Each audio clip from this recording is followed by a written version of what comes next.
મારું નામ ઇન્દુબેન જે વસાવા છે અને હું બારડોલી તાલુકામાં રહું છું અને મારા છોકરાને હેમરેજ થવાથી ઘણી બધી તકલીફો થઈ હતી અને ત્યાંના ડૉક્ટરને અમે બતાવ્યું અને ત્યાંના ડૉક્ટરે એમને ટ્રીટમેન્ટ સારી રીતે નહીં થવાથી એમને વધતું ગયું છેલ્લે વેન્ટિલેટર પર મૂકવામાં આવ્યા અને અમારે કઈ ડૉક્ટરને બતાવવું, ક્યાં લઈ જવું, અમને કંઈ સમજ પડતી ન હતી.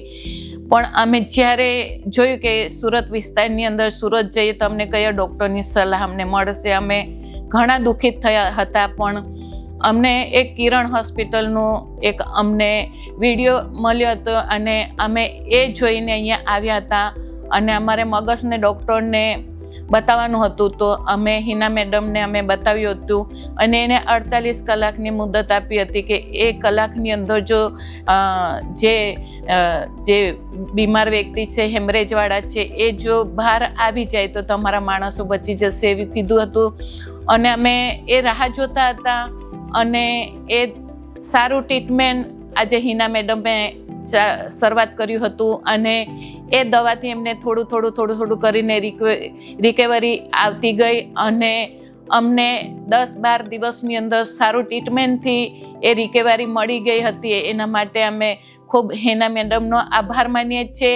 અને એ જ પ્રમાણે મને પણ ઘણું માથાનો દુખાવો થતો હતો. મેં પણ 2-4 જગ્યા ઉપર બતાવ્યું હતું, કંઈ સારું ના થવાથી મેં ફરી મારા દીકરાને અહીંયા લાવવાથી એમને સારું હતું એટલે મેં પણ અહીંયા બતાવ્યું અને મને પણ અહીંયાથી સારવાર આજે અમે 1 વર્ષથી અહીંયાથી દવાની શરૂઆત કરી છે ને અમને બધી રીતે અમને સારું છે. અને હિના મેડમનો સ્વભાવ પણ અમને સારો લાગે છે. અહીંના જે કર્મચારી છે, ડૉક્ટરો છે, બધાનો જ અમને સ્વભાવ સારો લાગે છે ને સારું અહીંયા આવવાથી અમને ઘણું જ સારું થાય છે. તો એવા કોઈક દુઃખી લાચારી હોય કે એવું કંઈક સારું ટ્રીટમેન્ટ ના મળતું હોય તો કિરણ હોસ્પિટલમાં બતાવો, કોઈ પણ ડૉક્ટરને બતાવો, તે તમને સલાહ આપશે અને તમે પણ એવા બીમારીમાંથી મુક્ત થશો અને તમારી બીમારી દૂર થઈ જશે. ખૂબ ખૂબ આભાર.